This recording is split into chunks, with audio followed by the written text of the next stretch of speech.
Bab 3531 Keluarga Jiang yang menyedihkan.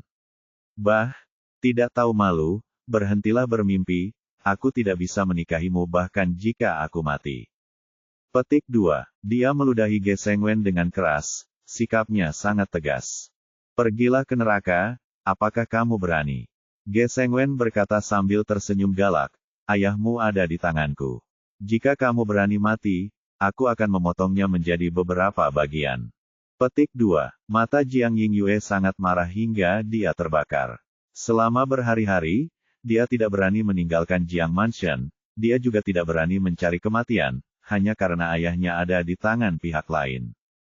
Ternyata meskipun Ye Bufan telah melakukan beberapa perubahan sebelumnya dan memisahkan diri dari keluarga Jiang, Raja Abadi Donghua adalah seekor rubah tua yang telah hidup selama puluhan ribu tahun, jadi dia tidak bisa ditipu dengan mudah. Setelah hilang di alam iblis dan kembali ke kota peri Donghua, dia segera mengambil tindakan terhadap keluarga Jiang dan memenjarakan Jiang Ran. Pada saat yang sama, Jiang Yingyue digunakan sebagai umpan dalam upaya untuk memikat Ye Bufan kembali. Namun, jarak antara alam iblis dan Donghua Tian lebih dari jutaan mil, dan berita diblokir dan tidak dapat dikirim sama sekali. Seiring berjalannya waktu, dia kehilangan kesabaran. Dia meninggalkan kota peri Donghua setengah bulan yang lalu, dan sebelum pergi, dia menyerahkan Jiang Ran dan putrinya kepada Ge Xiongtu dan Ge Sengwen. Suruh mereka menunggu setengah bulan lagi, dan jika Ye Bufan masih belum muncul, mereka bisa melakukan apapun yang mereka mau. Hari ini kebetulan sudah setengah bulan, dan Ge Sengwen sudah tidak sabar. Dia telah mendambakan kecantikan Jiang Yingyue selama bertahun-tahun, tetapi tidak pernah bisa mendapatkannya. Hari ini dia akhirnya menemukan kesempatan dan menyeret Ge Xiongtu ke sini lebih awal. Terutama di dalam hatinya, dia percaya bahwa Jiang Yingyue dan Ye Bufan memiliki hubungan yang tidak dapat dijelaskan. Jika Anda menidurkan wanita ini, itu akan menjadi bentuk balas dendam terselubung untuk diri Anda sendiri. Hahaha, aku hanya hina, aku tidak tahu malu, meskipun aku binatang buas, kamu masih harus tidur denganku hari ini. Ge Sengwen tertawa lagi, tawanya penuh kebanggaan. Ayo kembali bersamaku. Orang ini mengulurkan tangan dan hendak melangkah maju untuk menarik Jiang Yingyue menjauh, tetapi pada saat ini, teriakan marah datang dari udara. Junior, hentikan. Begitu dia selesai berbicara, sesosok tubuh datang berlari dari kejauhan. Ini adalah seorang pemuda berkulit putih, dengan wajah tampan, sosok tinggi, dan aura kuat di sekujur tubuhnya. Pria ini jatuh dari udara dan berdiri tepat di depan Jiang Yingyue. Yingyue, jangan takut, aku di sini. Ternyata pemuda berkulit putih itu adalah orang yang disebutkan Jiang Yingyue sebelumnya, bernama Zuo Feng, yang kini telah mencapai tingkat keabadian yang agung. Kamu akhirnya kembali. Ekspresi Jiang Yingyue agak rumit. Jika dia mengikuti pemikiran sebelumnya, dia sepenuhnya mengabdi pada pria ini. Namun setelah sekian lama, banyak hal yang berubah, termasuk hatinya. Misalnya, di saat kritis tadi, yang muncul di benaknya bukanlah Zuo Feng, melainkan wajah tampan itu. Ge Sengwen merasa terganggu dan marah di dalam hatinya, wah, siapa kamu? Zuo Feng lahir di Jifengtian dan bertemu Jiang Yingyue selama pelatihan. Dia tidak mengenal Ge Sengwen atau bahkan apa itu keluarga Ge, aku bahkan tidak tahu kalau keberadaan seperti itu ada. Siapa saya? Saya Zuo Feng, rekan Tao Yingyue. Saya tidak peduli siapa Anda. Selama saya di sini hari ini, tidak ada yang bisa menyentuh Yingyue. Selalu sombong. Kata-kata ini cukup kuat. Ketika Zuo Feng muncul sekarang, Ge Sengwen salah mengira bahwa Ye Bufan telah kembali dan terkejut. Dia tidak terburu-buru untuk mengambil tindakan, melainkan ada sedikit rasa jijik di sudut mulutnya. Ini menarik. Dia juga mengatakan bahwa kamu adalah rekan Tao-nya. Tahukah kamu bahwa kamu telah ditipu oleh seseorang belum lama ini? Ekspresi Zuo Feng menjadi gelap, apa maksudmu dengan itu? Ge Sengwen tertawa, dengan sedikit ejekan dan ejekan di senyumannya. Apa maksudmu? Kamu tidak tahu, kan? Biksu Tao yang dibawa kembali Jiang Yingyue baru-baru ini bernama Ye Bufan, dan dia tidak ada hubungannya denganmu. Petik 2. Ini tidak mungkin. Ying Yue, ada apa ini? Apa yang terjadi? Itu dia. Jiang Ying Yue menceritakan kisah itu dengan jujur, dan akhirnya berkata, saya terpaksa memikirkan metode ini. Berbicara, kepala, kilatan rasa bersalah melintas di wajahnya.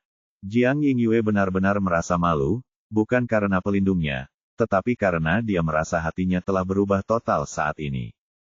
Dulu, saat dia menghadapi pria ini, jantungnya sangat panas, berdebar tanpa henti, ingin selalu bersamanya.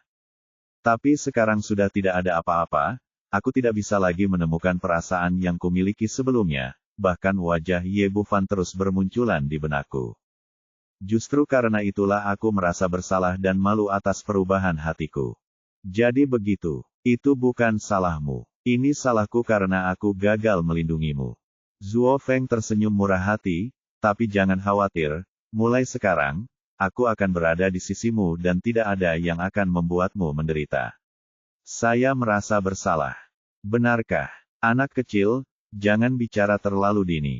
Pada saat ini, Ge Xiongtu, yang menonton dengan mata dingin, berkata, ada beberapa hal yang belum kamu ketahui. Jiang Ying Yue menemukan pria bernama Ye.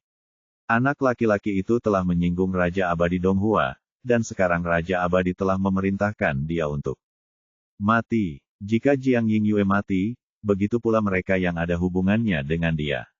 Petik 2.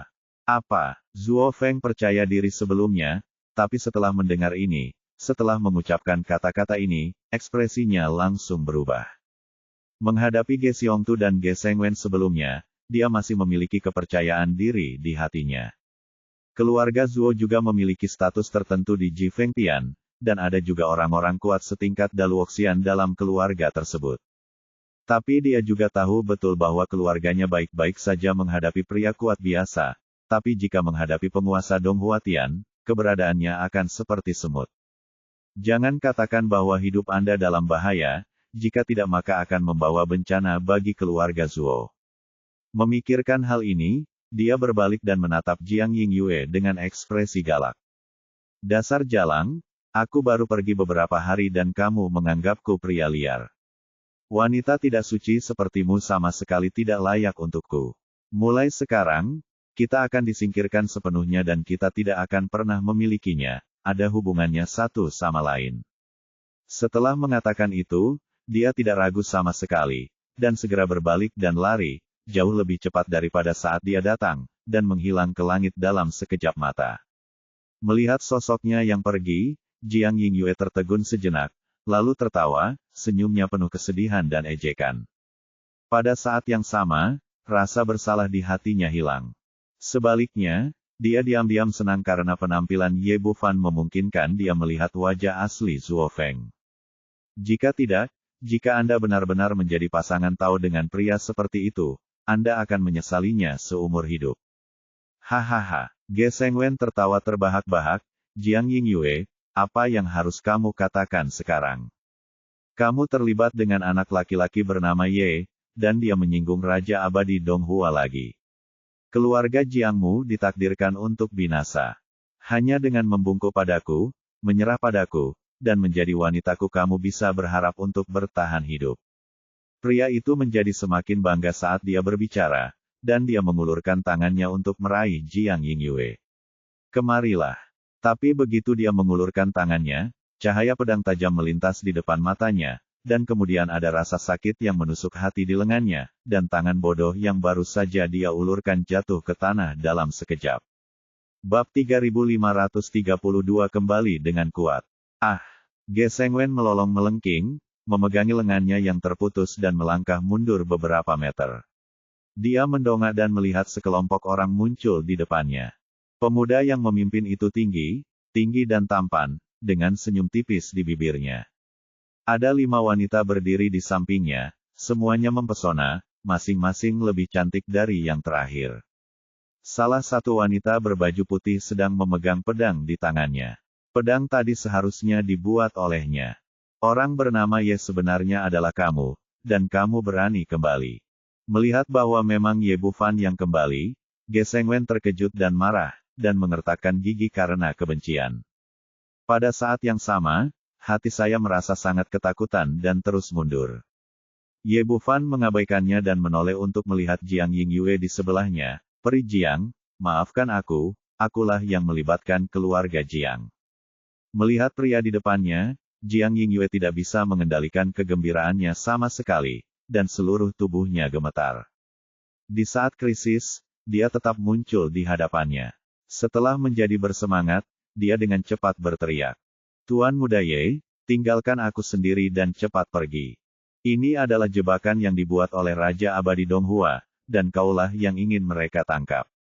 Jangan khawatir, aku tidak apa-apa, aku kembali kali ini untuk mencari Donghua untuk menyelesaikan masalah. Pemuda bernama Ye, kamu memiliki nada yang kuat. Ge Xiongtu berdiri di dekatnya. Dia melihat sekeliling dan melihat bahwa tidak ada orang kuat lainnya pria yang mengikutinya. Penuh percaya diri. Kalian pasti tahu kalau di hari Ye Bufan kabur, selain mengandalkan Dewa Kepunahan, ada juga 3 ahli tingkat Raja Abadi yang datang membantu. Karena itu, dia sangat waspada. Jika lawan yang kuat mengambil tindakan, dia hanya bisa berbalik dan lari. Dan tidak ada orang lain selain para wanita ini, yang membuatnya merasa memiliki kesempatan untuk memberikan kontribusi. Ge Sengwen berdiri di dekatnya, mengertakkan gigi karena kebencian. Kakek, tangkap dia. Aku akan memotongnya menjadi beberapa bagian. Aku akan memotongnya menjadi beberapa bagian. Jangan khawatir, dia tidak bisa melarikan diri. Ge Xiongtu berkata dengan penuh semangat, Ya Bufan, kamu berlutut mohon ampun, atau biarkan aku mengambil tindakan. Menurutnya, Ye Bufan hanyalah peri roh yang hebat. Selama dia tidak mengalami bencana guntur pemusnahan, dia tidak bisa menjadi lawannya, sama sekali. Kamu orang tua, kenapa kamu berbicara dengan kakakku? Tapi yang tidak pernah dia duga adalah begitu dia mengucapkan kata-kata ini, dia dipukul dengan keras di wajahnya, dan dia terjatuh ke tanah dengan darah dan gigi. Muntah di seluruh lantai. Ge Xiongtu terkejut. Meskipun dia hanya memiliki 1 tangan tersisa, kekuatannya berada di puncak Daluo Immortal, tetapi dia tidak memiliki kemampuan sedikit pun untuk melawan di depan lawan. Mendongak, dia melihat Lolita kecil yang berada di sebelah Ye Bufan tadi berdiri di depannya. Kamu sedang mencari kematian. Ge Xiongtu meraung dan menebasnya dengan pisau. Tapi begitu dia bergerak, wajahnya ditampar lagi, lalu lehernya diangkat dan jatuh dengan keras di depan Ye Bufan. Xiao Qing berkata, saudaraku Ye, apa yang harus aku lakukan dengan orang tua ini? Haruskah aku memenggal kepalanya saja? Kamu berani melakukan ini padaku, ini kota peri Donghua. Dan marah, dia sangat percaya diri sebelumnya dan tidak pernah menyangka akan berakhir seperti ini. Ye Bufan, biarkan aku pergi secepatnya. Jika tidak, Raja Abadi tidak akan melepaskanmu. Begitu kata-kata itu keluar, teriakan keras datang dari kejauhan. Anak laki-laki bermarga Ye, kamu sangat berani, kamu benar-benar kembali. Suara itu datang dari jauh, dan ketika kata-kata itu jatuh, 2 sosok telah muncul di halaman keluarga Jiang. Ini adalah 2 pria tua dengan pakaian hitam dan rambut putih. Mereka memiliki aura yang kuat, dan mereka telah mencapai tahap tengah Raja Abadi. Bao Peng, Fang Bing, adalah seorang jenderal yang efektif di bawah Raja Abadi Donghua. Setelah melihat mereka berdua, Ge Sengwen sangat gembira dan berteriak dengan keras, rencana keluarga Ge saya telah berhasil. Kami telah berhasil memikat Ye Bufan kembali. Tuan Raja Abadi, bantu saya. Jangan khawatir, tidak ada yang bisa menyakitimu selama aku di sini. Bao Peng meletakkan tangannya di belakang punggungnya, dengan ekspresi bangga di wajahnya, dan menatap wajah Ye Bufan dan yang lainnya. Wah, aku tidak menyangka kamu punya nyali untuk kembali. Kalau begitu, berlututlah dan mati secepatnya. Aku masih bisa menjaga seluruh tubuhmu. Saat Ye Bufan membuat keributan besar di kota peri Donghua terakhir kali, orang ini tidak ada di sana. Belakangan, saya benar-benar mendengar tentang apa yang terjadi saat itu. Saya tahu bahwa pemuda di depan saya tidak terlalu tinggi dalam kultivasi, tetapi bencana guntur pemusnahan agak menakutkan. Tapi ini bukan apa-apa bagi Raja Abadi. Bagaimanapun, Kesengsaraan Guntur tidak terjadi begitu saja, dan waktu untuk mengatasi kesengsaraan itu terbatas. Karena itu, dia sama sekali tidak menganggap serius Ye Bufan. Namun sebelum dia bisa menyelesaikan kata-katanya, dia merasakan sakit yang menusuk tajam di kakinya, dan dua pedangki langsung menembus lututnya dengan lubang berdarah sebesar telur. Ah! Bao Peng terkejut, tapi sebelum dia bisa berbalik, tekanan yang sangat besar datang dengan sangat besar. Kekuatan ini begitu kuat sehingga bahkan Raja Abadi tingkat menengah tidak dapat menahannya, dan dia berlutut tak terkendali. Pada saat yang sama, tentara Fang di sebelahnya diperlakukan dengan cara yang sama. Kedua pedang Leng Qingqiu ditembakkan langsung ke lututnya. Di saat yang sama, Si Tudianmo juga berlutut di bawah tekanan yang sangat besar. Di tahap tengah Raja Abadi, di depan puncak Raja Abadi, dia lemah seperti anak kecil, dan dia tidak memiliki kekuatan untuk melawan sama sekali. Sekarang keduanya benar-benar tercengang. Mereka mengira menangkap Ye Bufan hanya tinggal menggerakkan jari, tapi mereka tidak menyangka akan ditangkap seluruhnya begitu mereka tiba. Yang terpenting, kekuatan macam apa ini? Bagaimana bisa begitu kuat?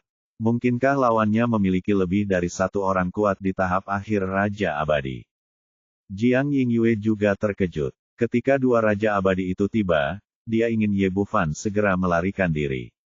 Tetapi sebelum dia dapat berbicara, pihak lain sudah berlutut di depannya, yang benar-benar menghancurkan pandangannya terhadap kehidupan.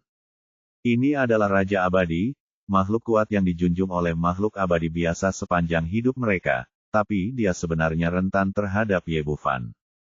Ye Bufan melirik Ge Xiongtu yang tercengang, apakah hanya mereka berdua? Apakah masih ada lagi? Aku, Ge Xiongtu menelan ludah, tidak bisa mengucapkan sepatah kata pun, dan juga sangat ketakutan. Ye Bufan melihat sekeliling selama seminggu dan menemukan bahwa tidak ada orang kuat lain yang datang. Dia kembali menatap Jiang Yingyue dan berkata, saya akan menginterogasi orang-orang ini terlebih dahulu dan kemudian kembali menemui Anda. Ayahku ditangkap oleh mereka. Ayo pergi, tolong selamatkan orang-orang. Jangan khawatir, ini terjadi karena aku akan bertanggung jawab. Kata Ye Bufan dengan tatapan dingin di matanya. Jika Jiang Ran masih hidup, dia pasti akan menyelamatkan orang. Jika seseorang meninggal, seluruh istana abadi Donghua akan membayar mahal. Setelah berbicara, dia melambaikan tangannya dan memasuki ruangan terdekat. Xiao Qing menendang kedua Raja Abadi dan cucu keluarga Ge dengan satu tendangan. Jin Meier tetap di luar untuk menjaga Jiang Yingyue, dan semua orang mengikuti ke dalam ruangan. Setelah menutup pintu, Ye Bufan menetapkan beberapa batasan lagi, dan kemudian melihat orang-orang di depannya. Menyentuh tatapannya, Ge Sengwen gemetar, nama keluargaku adalah Ye. Sudah kubilang, tidak peduli seberapa kuatnya kamu tidak bisa menjadi lawan Raja Abadi. Ayo cepat pergi, jika tidak.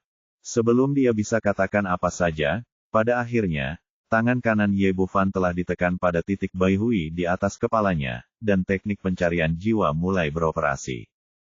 Bab 3533 Penjara. Untuk orang seperti Ge Sengwen, Ye Bufan sama sekali tidak sopan. Dia langsung mencari jiwa orang tersebut dengan paksa dan dengan cepat mencari ingatan orang lain sepenuhnya. Ketika dia mengambil kembali tangan kanannya, wajah orang lain pucat, mulutnya berbusa, matanya kusam, dan dia benar-benar berubah menjadi idiot. Ge Xiongtu meraung dengan marah, beraninya kamu melakukan ini pada cucuku. Tapi sebelum dia bisa menyelesaikan kata-katanya, cahaya dingin muncul di tangan Ye Bufan, dan gigi naga itu langsung memotong kepala Ge Sengwen. Kemudian botol pemurnian iblis itu terbang keluar dan mengambil roh lawannya. Keluarga Ge menambahkan penghinaan pada lukanya dan memanfaatkan bahaya orang lain untuk menindas wanita malang seperti Jiang Yingyue. Sejak dia kembali, mereka telah menjatuhkan hukuman mati kepada kakek dan cucunya. Alasan mengapa mereka dibawa ke ruang interogasi adalah untuk mengambil jiwa mereka. Kamu berani membunuh cucuku, kamu mati. Awalnya, Ge Xiongtu membawa Ge Sengwen ke keluarga Jiang untuk membalas dendam dan mempermalukan Jiang Yingyue.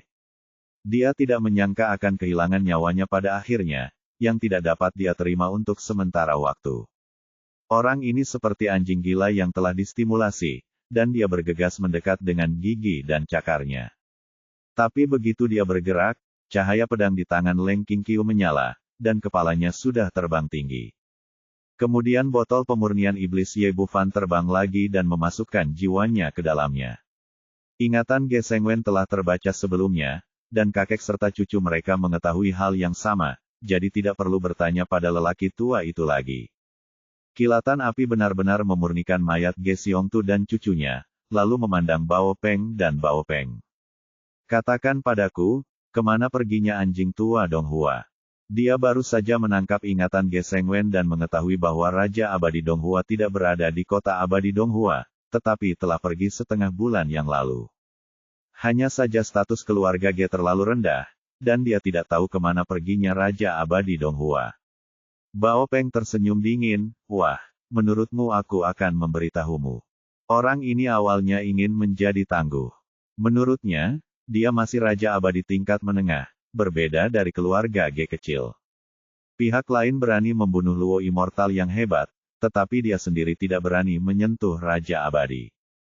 Dengan cara ini, Anda tidak hanya dapat menyelamatkan muka, tetapi juga memiliki daya tawar di kemudian hari. Tapi apa yang tidak pernah dia duga adalah setelah dia mengucapkan kata-kata ini, Ye Bufan melambaikan tangannya, dan cahaya pedang Leng Qingqiu menembus tepat di antara alisnya. Bao Peng menatap dengan mata terbelalak, tidak pernah membayangkan pihak lain akan menyerang dengan begitu tegas, bahkan tidak memberinya kesempatan untuk memohon belas kasihan. Jiwa itu terbang keluar, dan Ye Bufan mengeluarkan botol pemurnian iblis itu lagi dan langsung memasukkannya ke dalamnya. Katakan padaku, kemana perginya anjing tua Donghua? Dia melihat ke arah Fang Bing di sebelahnya lagi. Ku bilang, aku sudah mengatakan semuanya.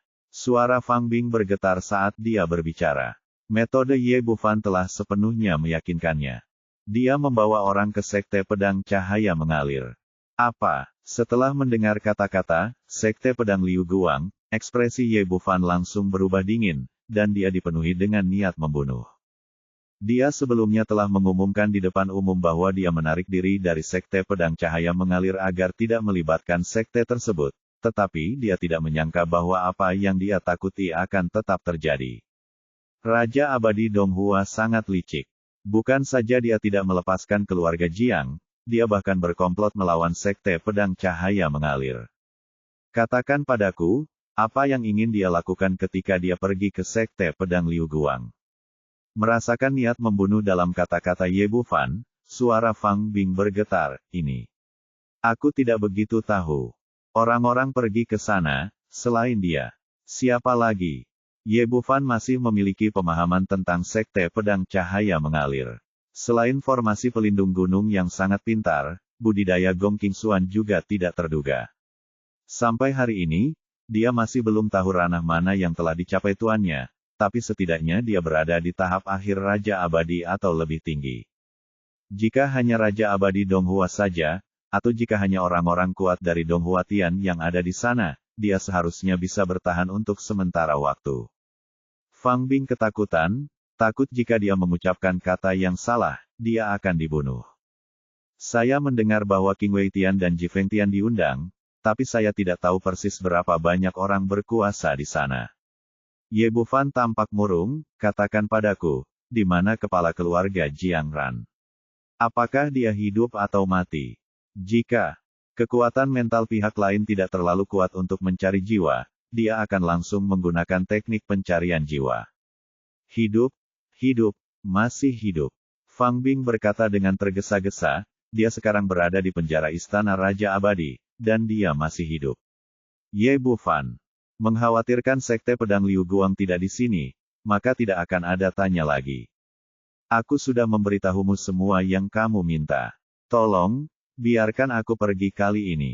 Donghua memintaku melakukan segalanya. Fang Bing memohon belas kasihan, tapi sebelum dia bisa menyelesaikan kata-katanya, pedang Leng Qingqiu menusuknya tenggorokannya.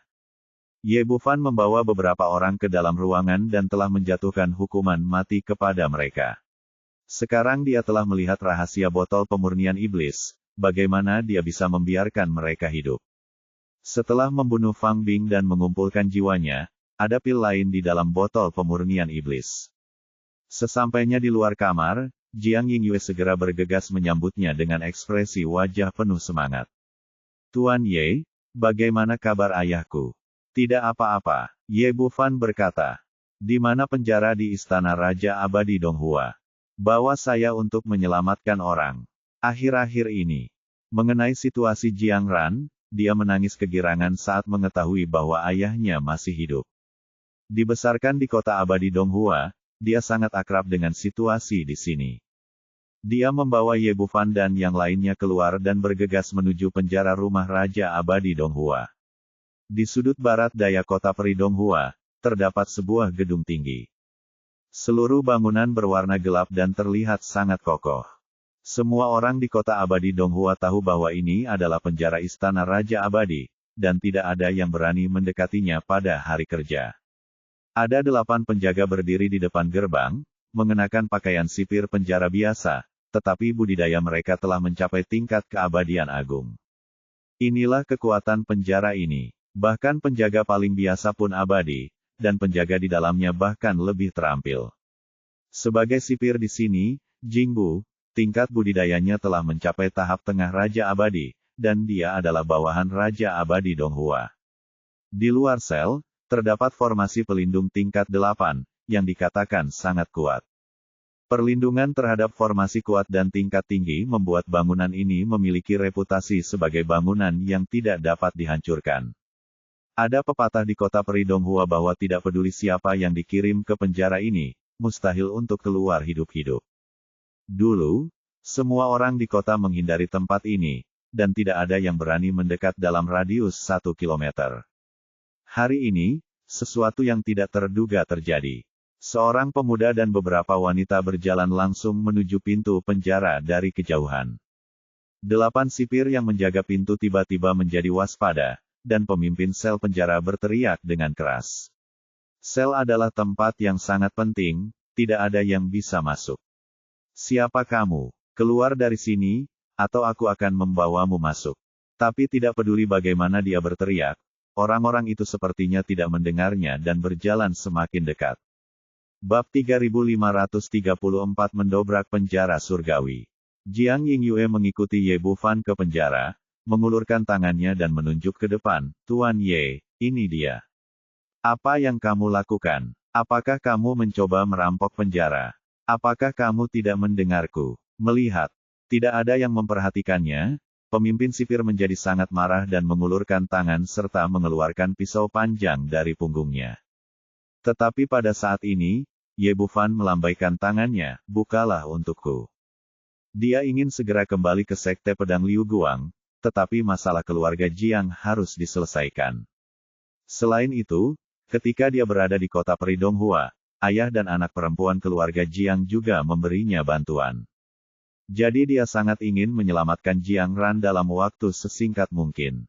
Jangan khawatir, kakak Ye, serahkan padaku. Xiao Qing awalnya sangat suka berperang dan sudah tidak sabar. Dia mengulurkan tangan dan mengeluarkan tongkat besar itu, melompat ke udara, dan menghantamkannya dengan keras ke formasi pelindung di luar penjara. 8 sipir yang semula menjaga pintu masih agresif, tapi saat mereka merasakan kekuatan Xiao Qing, mereka semua menjadi pucat karena ketakutan dan mundur. Bagaimana dewa besar kecil mereka bisa menghadapi tekanan dari ahli tingkat Raja Abadi? Tapi sebelum mereka bisa mundur jauh, mereka mendengar ledakan keras dan gada menghantam formasi pelindung dengan keras. Segera setelah itu, gelombang udara yang dahsyat menyapu sekeliling, langsung mengangkat kedelapannya keluar. Formasi pelindung tingkat 8, yang awalnya dikatakan tidak bisa dihancurkan, langsung hancur karena pukulan keras Xiao Qing. Pergerakannya begitu besar hingga hampir mengguncang separuh kota Peri. Banyak orang melihat ke sini, dan mereka semua tercengang. Mereka tidak tahu siapa yang berani berpikir untuk masuk penjara. Sebelum orang-orang ini mengetahui apa yang sedang terjadi, sebuah kejadian yang lebih mengejutkan mereka terjadi. Saya melihat cahaya pedang besar sepanjang 100 kaki menembus langit dan menebas ke arah penjara. Berbeda dengan tongkat Xiao Qing, pedang pembunuh abadi sangat tajam hingga tidak bisa dihancurkan seperti memotong tahu, membelah bangunan besar ini menjadi dua dalam sekejap. Melihat pemandangan ini, bola mata banyak orang hampir lepas dari rongga matanya. Kenapa dia memiliki kekuatan yang besar dan ilmu pedang yang tajam? Pada saat ini, sesosok tubuh naik ke udara dari celah, dipenuhi amarah. Siapa yang berani merampok penjara dan memberontak? Saya tidak ingin hidup. Ini adalah pria parubaya berjubah panjang, yang merupakan sipir di sini, Jingbu. Orang ini menjaga penjara. Awalnya pekerjaan santai, tapi dia selalu aman dan sehat. Saya tidak pernah menyangka akan ada pergerakan sebesar itu hari ini, bahkan selnya pun terbelah dua. Hal ini membuat Jingbu sangat marah dan bergegas keluar. Tapi yang tidak pernah dia duga adalah begitu dia berteriak dengan marah, tongkat Xiaoqing sudah ada di depannya. Jingbu sangat marah sekarang, dan rasa kesalnya yang ekstrim membuatnya lupa memikirkan kekuatan lawan. Merasakan kekuatan tongkat tersebut saat ini, hati dan kantong empedunya langsung terbelah. Dia hanyalah Raja Abadi tingkat menengah. Dia tertangkap basah, bagaimana mungkin dia bisa memblokir serangan penuh Xiaoqing? Segera setelah pisau panjang ditarik untuk menemuinya, baik pria maupun pisau itu hancur berkeping-keping. Saat Yuan Shen terbang, cahaya pedang lain melintas dan hancur berkeping-keping. Setelah Jingbu, banyak orang kuat dari penjara bergegas keluar. Di antara orang-orang ini adalah Dewa Luo Agung dan Dewa Agung. Awalnya, saya ingin memamerkan keahlian saya, mencapai prestasi besar, dan memenangkan penghargaan dari Raja Abadi Donghua. Tapi begitu mereka muncul, mereka melihat adegan pemenggalan Jingbu, dan semua orang ketakutan setengah mati. Bahkan yang kuat di tingkat tengah Raja Abadi tidak dapat menahan serangan orang lain, apalagi orang seperti saya. Tanpa ragu-ragu, dia segera berbalik dan lari.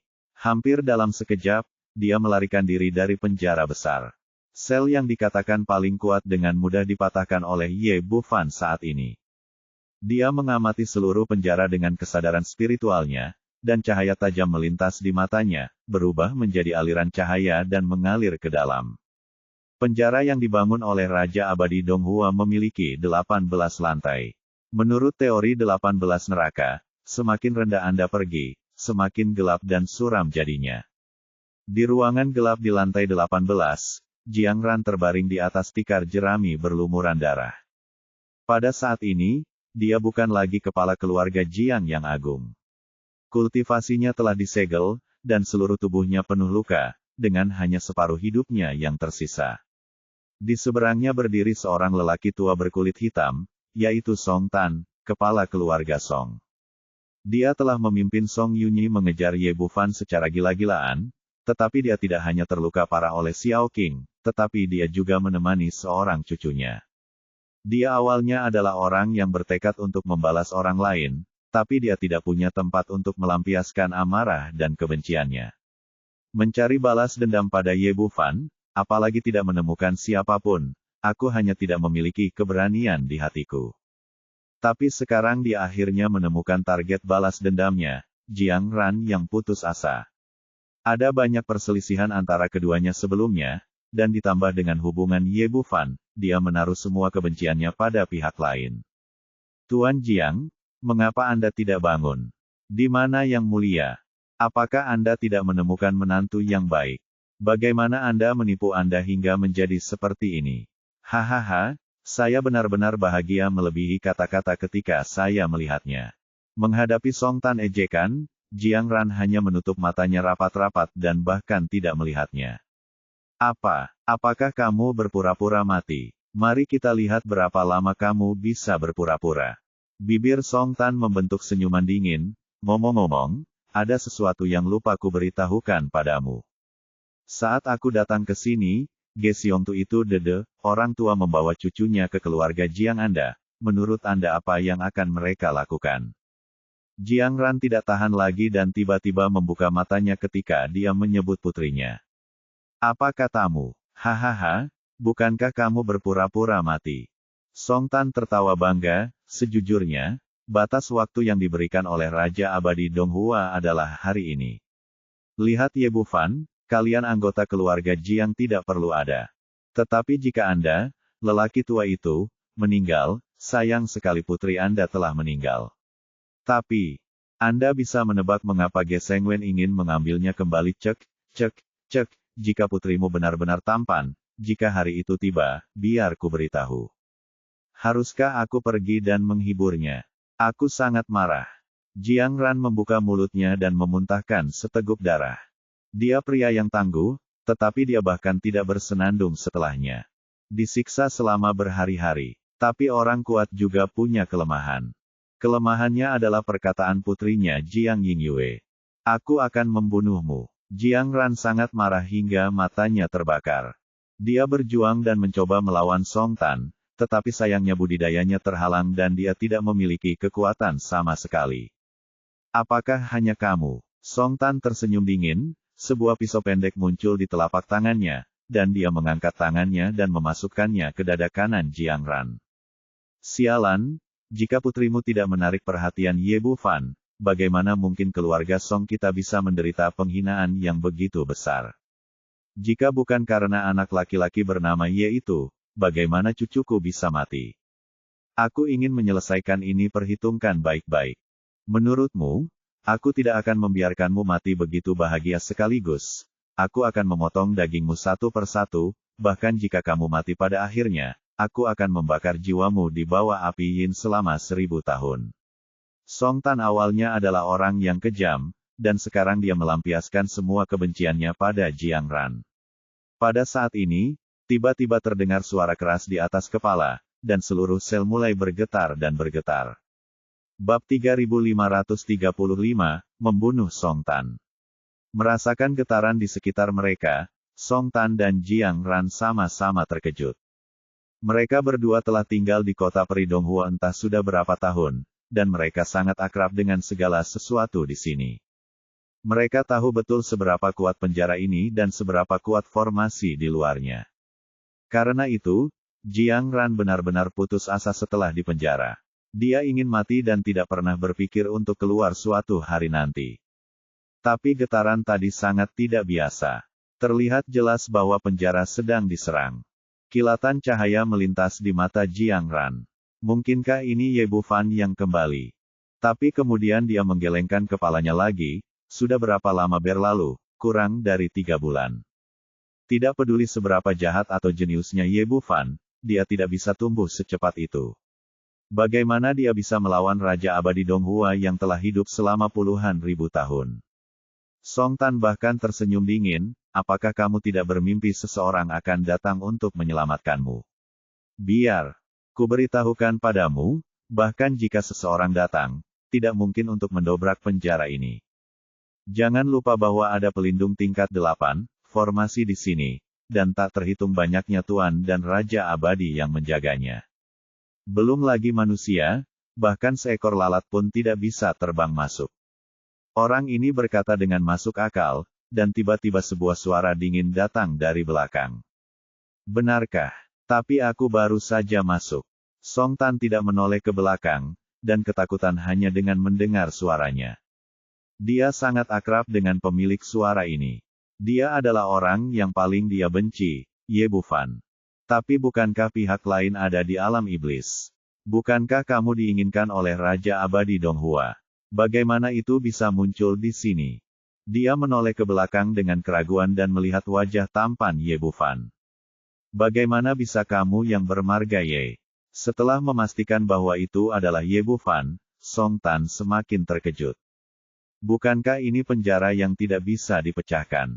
Bukankah ia memiliki formasi pelindung tingkat 8? Bukankah ada orang kuat seperti Jingbu yang menjaganya? Bagaimana pihak lain bisa masuk? Tapi orang ini juga licik. Setelah terkejut sebentar, dia segera menyadari bahwa situasinya tidak baik, dan mengulurkan tangan untuk meraih Jiang Ran di sebelahnya. Menurutnya, tidak mungkin untuk melawan Ye Bufan, tapi selama dia menangkap Jiang Ran dan memiliki sandera di tangannya, dia bisa menyelamatkan nyawanya. Idenya bagus, tapi sayangnya tidak mungkin diwujudkan dalam kenyataan. Begitu dia bergerak, cahaya pedang melintas, dan lengan yang terulur terpotong oleh akarnya. Di depan Leng Qingqiu, dia tidak memiliki kualifikasi untuk menyerang para sandera. Song Tan semakin panik. Pria itu tidak peduli dengan lengannya yang terputus dan berbalik dan lari. Sesuai idenya, ia berharap bisa menemukan jalan keluarnya. Tapi saat dia pindah ke sini, pedang pembunuh abadi di tangan Leng Qingqiu bersinar lagi, dan kedua pahanya terbang lagi, lalu jatuh ke tanah dengan bunyi celepuk. Ah! Song Tan melolong melengking, lolongan penuh kesakitan dan keputusasaan. Awalnya, dia datang untuk membalas dendam kali ini, tapi dia tidak pernah menyangka Ye Bufan akan kembali sebagai orang kuat saat ini. Ayah! Jiang Yingyue berteriak sedih. Saat ini, dia mengabaikan Song Tan dan bergegas membantu Jiang Ran berdiri. Ayah, bagaimana kabarmu? Apakah kamu baik-baik saja? Jangan khawatir, Tuan Jiang baik-baik saja, hanya beberapa luka ringan. Ye Bufan berjalan mendekat. Meskipun luka Jiang Ran serius, di matanya itu hanya luka ringan itu adalah cedera ringan dan tidak ada kesulitan dalam mengobatinya. Pertama, dia membuka kunci tingkat kultivasi tersegel lawan, lalu mengeluarkan pil pembangun kembali keabadian dan mengirimkannya. Kemudian jarum perak itu terbang, dan dalam sekejap mata, puluhan jarum perak menembus titik akupuntur Jiang Ran. Tuan Ye, tolong bawa Yingyue pergi secepatnya. Jangan khawatirkan aku, jika tidak semuanya akan berakhir ketika Raja Abadi Donghua datang. Ye Bufan berkata dengan ringan, jangan khawatir, anjing tua Donghua adalah tidak di sini, aku sudah mengurus yang lain. Terselesaikan. Ini, Jiang Ran sangat tidak percaya, tetapi di luar sepi, dan sepertinya tidak ada yang ingin membunuhnya, jadi dia tidak mengatakan apa-apa lagi. Setelah beberapa perawatan, sekitar 1/4 jam berlalu. Jiang Ran, yang baru saja sekarat, telah pulih dari luka-lukanya, dan bahkan tingkat kultivasinya telah pulih hingga 90%. Tuan Ye, terima kasih Jiang atas kebaikan Anda yang luar biasa. Pada saat ini, Jiang Ran merasa seolah-olah dia telah lolos dari kematian, dan hatinya penuh dengan kegembiraan dan rasa terima kasih. Sama-sama, masalah ini dapat dianggap sebagai keluarga Jiang Anda yang terlibat oleh saya. Ye Bufan mengangkat tangannya dan menunjuk ke Song Tan di sebelahnya, saya serahkan orang ini kepada Anda. Cepat dan saya akan terburu-buru. Setelah selesai berbicara dia berbalik dan mundur keluar ruangan bersama semua orang, dan teriakan Song Tan segera datang dari kamar. Sebagai kepala keluarga, Jiang Ran tentu saja bukanlah orang yang berhati lembut. Menurut apa yang baru saja dilakukan Song Tan, dia pantas mati. Segera jeritan itu menghilang dan dia dan Jiang Yingyue keluar dari kamar. Ye Bufan mengangkat tangannya dan melambai, dan 2 pil terbang dan mendarat di depan ayah dan anak perempuan Jiang Ran dan Jiang Yingyue. Keduanya adalah pil senyuan tanpa tingkat. Pil Jiang Ran berasal dari Bao Peng, yang berada di tahap tengah Raja Abadi, sedangkan yang di depan Jiang Yingyue berasal dari Ge Xiongtu, kepala keluarga Ge. Kedua pil ini cukup untuk mengangkat ayah dan anak perempuannya ke tingkat yang besar, yang bisa dianggap sebagai sedikit kompensasi untuknya. Ambil ramuan itu sekarang, dan aku akan membantumu meningkatkan kultivasimu. Jiang Ran tidak ragu-ragu sama sekali. Nyawanya diselamatkan oleh orang lain, dan dia memasukkan ramuan itu langsung ke dalam mulutnya. Jiang Yingyue melakukan hal yang sama. Dia meminum ramuan itu, duduk bersila di tanah dan mulai menyerap kekuatan obatnya. Ye Bufan mengeluarkan jarum perak dan membantu ayah dan putrinya mempercepat penyerapan dan pemurnian mereka. Jiang Ran memasukkan ramuan itu ke dalam mulutnya, dan kemudian kekuatan keabadian yang sangat murni muncul dari dantiannya, menutupi seluruh tubuhnya. Ini sangat mengejutkannya. Dia telah meminum pil yang tak terhitung jumlahnya dengan berbagai tingkatan selama bertahun-tahun, tetapi dia belum pernah merasakan efek seperti itu. Dia juga orang yang berpengalaman, jadi dia tahu bahwa dia tidak bisa diganggu saat ini, jadi dia segera mengumpulkan pikirannya dan dengan cepat menyerap kekuatan obat dengan bantuan jarum perak. Seiring berjalannya waktu, momentumnya menjadi semakin kuat. Sekitar 1/4 jam kemudian, titik kritis tiba-tiba tercapai. Kemacetan dari Great Luo Immortal yang telah bermasalah selama bertahun-tahun langsung terpecahkan, dan dia melangkah langsung ke ranah Raja Abadi. Pada saat yang sama, Jiang Yingyue di sebelahnya juga menerobos Great Spirit Immortal dan memasuki alam Great Immortal. Ayah dan putrinya membuka mata mereka, keduanya sangat gembira. Saya awalnya berpikir bahwa bencana ini tidak dapat dihindari, tetapi saya tidak menyangka bahwa saya akan selamat dari bencana tersebut dan meningkatkan tingkat kultivasi saya secara signifikan. Tuan Ye, pipi Jiang Yingyue memerah, hatinya penuh dengan kegembiraan dan rasa terima kasih, dan dia juga memiliki emosi yang aneh untuk beberapa saat. Oke, bagaimanapun. Juga kita berteman. Ye Bufan berkata, Dong Huatian tidak terlalu aman sekarang. Kamu bisa pergi ke Xiaotian. Mereka semua adalah orang-orangku di sana dan tidak akan ada bahaya apapun. Sebelumnya, Jiang Ran akan merasa nada suara Ye Bufan terlalu keras. Bagaimana mungkin semua orang di Tianyu bisa menjadi miliknya, tapi sekarang dia yakin. Tuan Ye, emosi Jiang Yingyue bahkan lebih rumit. Dari lubuk hatinya, dia berharap bisa menjadi pendamping Tao pria di depannya. Namun melihat Situ Dianmo, Jin Meyer dan orang lain di sebelah mereka, kepercayaan di hati mereka tiba-tiba turun drastis. Masing-masing wanita ini memiliki ciri khasnya masing-masing. Mereka semua cantik dan kuat. Mereka berdua lebih unggul darinya dalam hal penampilan dan kekuatan, dan kepercayaan diri mereka sebelumnya telah hancur berkeping-keping. Ngomong-ngomong, aku akan memberikan ini padamu, kata Ye Bufan, mengulurkan tangan dan menyekanya di tubuhnya, dan armor skala naga muncul di telapak tangannya.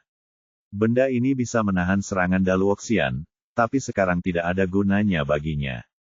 Armor skala naga diberikan kepada Jiang Yingyue. Ye Bufan sangat ingin kembali ke Sekte Pedang Cahaya Mengalir, jadi dia buru-buru mengucapkan selamat tinggal dan pergi, memimpin semua orang menuju Qingwei Tian.